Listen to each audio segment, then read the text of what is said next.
আজকে আমরা দেখব যে সাম বাদ দিয়েও আমরা কোন সূত্রগুলো দিয়ে সামের মতো কাজ করতে পারি বা বেটার ফলাফল নিয়ে আসতে পারি। যেমন এট ফার্স্ট আমরা সাম নিয়ে কথা বলি। সাম কি করি? আমরা আসলে যোগ করার ক্ষেত্রে ইউজ করে থাকি। যেমন ধরেন আমি শুধু এখানে ক্লিক করছি, ক্লিক করে ভ্যালুটা আর কি করছি আমি যোগ বের করতে চেয়েছি। সেজন্য কি আসছে আমার এখানে যোগটা চলে আসছে।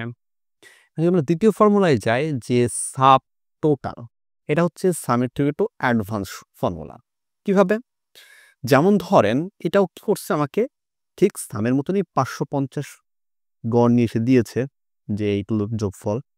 কিন্তু এটা বিশেষ কেন? যেমন আমাকে বলা হয়েছে যে এইখানে যে ক্যাটেগরিগুলো আছে এগুলো ফিল্টার করে তুমি শুধু এ ক্যাটেগরি বা বি ক্যাটেগরিগুলো আমাকে দেখাও। যদি আমি এখানে এ ক্যাটেগরি সিলেক্ট করি তাহলে দেখেন কি আমার সামের কোনো মান চেঞ্জ হয়নি এখনো। কিন্তু আমার সাবটোটালে কিন্তু মান চেঞ্জ হয়ে গেছে। তাহলে আমি খুব সহজেই বুঝতে পারতেছি যে আসলে আমার এ ক্যাটেগরিতে কি আছে ১৮০ টোটাল যোগফল কত আছে ১৮০ সেটা কিন্তু আমি খুব সহজেই বুঝতে পারছি। এখন যদি আমি এটা বি ক্যাটেগরিকে সিলেক্ট করি তাহলে দেখেন কি আমার কিন্তু সামের মান পরিবর্তন হয়নি। কিন্তু আমার সাব টোটালের মান কিন্তু পরিবর্তন হয়েছে।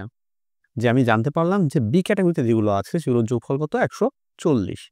এতে কি হচ্ছে আমার ধারণাটা সঠিকভাবে পাচ্ছি এবং কি সঠিক একটা ধারণা কিন্তু আছে। এখন কথা হচ্ছে সাব টোটাল আমরা কিভাবে ব্যবহার করব। সাব টোটাল ব্যবহার করে আমরা equal at first sub total লিখে নিচ্ছি যে এসইউবি সাব টোটাল। হ্যাঁ, সাব টোটাল দেওয়ার পর আমরা কি করবো ব্র্যাকেট অন করব। ব্র্যাকেট অন করার সাথে সাথে আমাকে প্রায় ১১টা ফর্মুলা দিয়ে দেবে তারা। ১১টা ফর্মুলা থেকে আমার যেটা দরকার সেটা আমাকে বাছাই করে নিতে হবে। যেমন এখানে অনেক কিছুই আছে যেমন কাউন্ট, কন্টা, ম্যাক্স, মিনিমাম, প্রোডাকশন, ঠিক আছে? তারপর হচ্ছে মানে আরো অনেক কিছু আছে। আমি যদি খেয়াল করি দেখি কি ৯ নাম্বারে আছে কি সাম। তাহলে আমাকে ইউজ করতে হবে ৯ নাম্বার যে 9। এরপর আমাকে কি করতে হবে? কমা ইউজ করতে হবে। এরপরে কি করতে হবে? আমাকে সেই রেফারেন্সটা সিলেক্ট করতে হবে যে এই ঘরটাকে আমি যোগ করতে যাচ্ছি। যে এখন ব্র্যাকেট ক্লোজ করলে আমার কি আসবে? যোগফল আসবে। এখন যদি আমি অন্য কিছু করতে চাই, যে সাপোজ আমি কি করতে চাচ্ছি? সাম করতে চাচ্ছি না, অন্য কিছু করতে চাচ্ছি। তাহলে কিন্তু আমাকে অন্য কিছু কাউন্ট করতে হবে। যেমন ধরেন আমি সাব টোটাল বা এভারেজ করতে চাচ্ছি। ঠিক আছে? এভারেজের ফর্মুলা দেখাচ্ছে কি ১। যে আমি এটা যদি এভারেজ বের করতে চাই, সেক্ষেত্রে কিন্তু আমার এটাকে সিলেক্ট করলাম, ঘরটাকে ব্র্যাকেট ক্লোজ করলাম, এভারেজ বের হচ্ছে। কিন্তু আমরা সামের ফর্মুলা করতে পারি না। আমাকে আবার নতুন করে ভাগ করতে হয় সামের ফর্মুলা যদি আমি এভারেজ বের করতে চাই বা এভারেজের ফর্মুলা আমাকে সরাসরি ইউজ করতে পারি আমরা। কিন্তু আমি সাবটোটাল দিয়ে কি করলাম? সরাসরি একটা সুবিধা পাচ্ছি আমরা কি যদি ফিল্টার করি তাহলে কি হচ্ছে আমার সাবটোটালের মানটা পরিবর্তন হচ্ছে। এর জন্য আমরা একটা বেটার পয়েন্ট পাচ্ছি। কেন বারবার আমাকে ওই ক্যাটেগরি ধরে বের করার থেকে আমি যদি ফিল্টার করে ফেলি তাহলে আমার সহজেই সাবটোটালটা পেয়ে যাচ্ছি বা টোটালটা পেয়ে যাচ্ছি। এইসব ক্ষেত্রে আমরা কি করতে পারি? এই সাবটোটাল ফর্মুলাটা ইউজ করতে পারি যেটা কিন্তু আমার সামেরই অনুরূপ কাজ করতেছে। আচ্ছা, যেমন আমরা এখানে যখন A ক্যাটেগরি বের করেছিলাম তখন দেখেন কি আমার A ক্যাটেগরির ফলাফল কত আসছিল? ১৮০। আমার A ক্যাটেগরির ফলাফল কত আছে? ১৮০। এখন যদি আমি সাম ইফ এই ফর্মুলাটা ব্যবহার করি, এখানে দেখেন কি আমি যেটা বের করেছি সেটা কি? ফর্মুলা যদি আমরা দেখাই আমরা বলেছি যে A এর মান, A এর যোগফল বের করতে চাচ্ছি। যেহেতু স্থান বলেছি আমরা শুধু সাম বের করে দেবে সে। যে আমি বলেছি যে আপনি এই ঘর থেকে কি করবেন?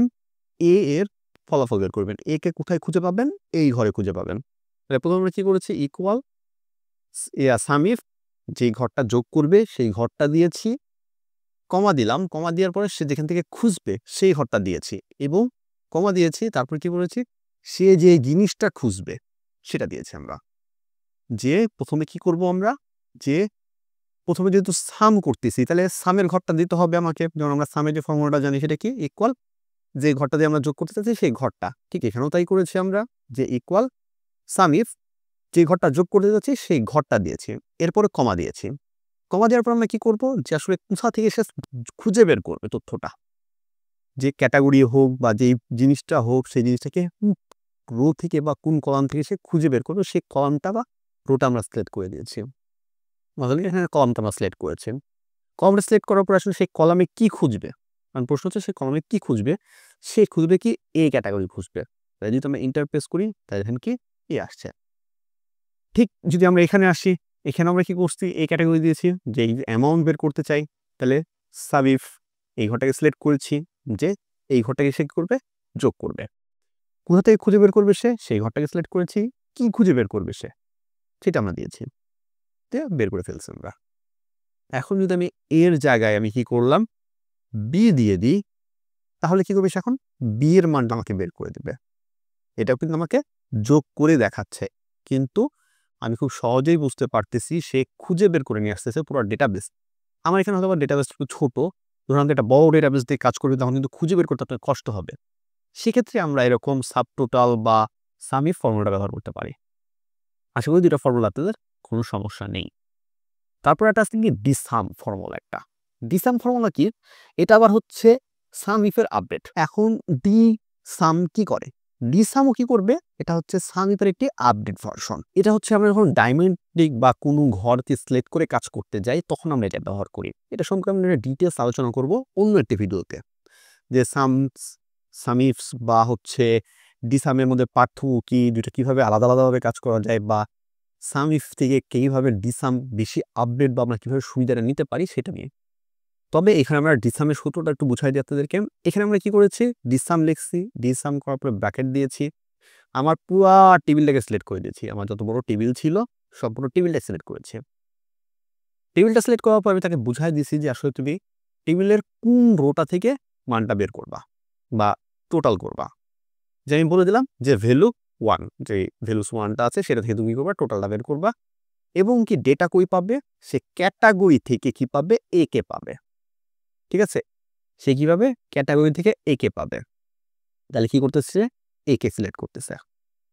এখন যদি আমি এখানে 3 দিয়ে দিই তাহলে দেখেন কি আমার এটা যোগ হয়ে যাচ্ছে খুব সুন্দরভাবে। তাহলে এখানে আমরা একটা বেটার জিনিস পাইলাম কি, যেখানে আমি এখানে সামিফে কি করছি, আমি একটা কাউন্ট করে বের করছি এখানে, যে সামিফ যে একটা কাউন্ট করে আমার কি করছে টোটাল যোগটা করা লাগছে আমার। কিন্তু আমি ডিসামে কি করতে পারছি, আমার দুইটারে আমি যোগ বের করতে চাচ্ছি, যে এরও যোগ হবে বিরও যোগ হবে। সেক্ষেত্রে কি করছে, আমাকে দুইটা যোগ করে দেখায় দিচ্ছে তিনি। আশা করি কিছুটা পার্থক্যটা ধরতে পারতেছেন আপনারা। এর আরও পার্থক্য যদি আমরা ডিটেলসে যাই আরও ভালো বুঝতে পারবেন, সেটার জন্য আমাকে আরেকটা ভিডিও বানিয়ে দেখাবো আপনাদেরকে। আসলে এক ক্লাসে এত ডিটেলসে আলোচনা করা যায় করলে ক্লাসটা অনেক লম্বা হয়ে যাবে। আচ্ছা, ডিসামে তাহলে আমরা ফর্মুলা কি বলতেছি, যে ডিসাম সম্পূর্ণ টেবিল যেটা আছে আমার সেইটা আমার অ্যামাউন্টের ঘর থেকে স্থান বের করতে হবে। তাহলে কি করতে হবে, আমি অ্যামাউন্টে লিখলাম বা অ্যামাউন্টের যে ঘরটা বা রিনেমটা যেটা আছে সেটা শুধু আমি ব্র্যাকেটে লিখে দিয়েছি। এরপরে বলছি যে আসলে কোনটা দিয়ে তিনি কাজ করবে, সেটা কি করবে, তিনি ক্যাটাগরির এ নিয়ে কাজ করবে। সুতরাং আমরা সিলেক্ট করে দিয়েছি কি ক্যাটাগরির এ কে। এখন আমি ক্যাটাগরি বি সিলেক্ট করে দিই বা সি সিলেক্ট করে দিই, যদি সিলেক্ট করে দিই তাহলে সে সেটা দিয়ে আমাকে কাজ করে দেখাই দিবে এখন। ঠিক আছে, আশা করি মোটামুটি একটু বুঝতে পেরেছেন যে সাম বাদ দিয়েও আমরা এর থেকে অ্যাডভান্স কিছু সূত্র ইউজ করতে পারি, যেগুলো কি করবে সামের থেকে আমাদের বেটার ফলাফল দিবে, এবং কি আমার এক্সট্রা শর্তগুলো কি করবে সে মান্য করবে। যেমন আমরা সাবটোটাল দেখালাম, যেখানে আমরা ফিল্টারের সুবিধাটা পাচ্ছি খুব সহজে। তারপরে সামিফ, যেটাতে আমাকে খুঁজে বের করতে যাচ্ছে না ডেটা, সেখান থেকে খুব সহজে বের করতে পারতেছি। আর টিসিপ, যেটা আমরা এখন বুঝালাম মোটামুটি, যে আসলে আমরা একটা জায়গায় আমি দুইটা বা তিনটারও কি করতে পারতেছি, আমি একসাথে সাবটোটালটা বের করতে পারতেছি। আশা করি বুঝতে পেরেছেন যে সাম থেকে আরও বেটার ফর্মুলা আছে, আমরা আরও বেটার কিছু দিব আপনাদেরকে নেক্সট ক্লাসগুলোতে। সেগুলো দেখার জন্য অবশ্যই আমার চ্যানেলকে সাবস্ক্রাইব করে রাখবেন। ক্লাস যদি পরবর্তী ভালো থাকবেন এবং আমার জন্য দোয়া করবেন। আসসালামু আলাইকুম।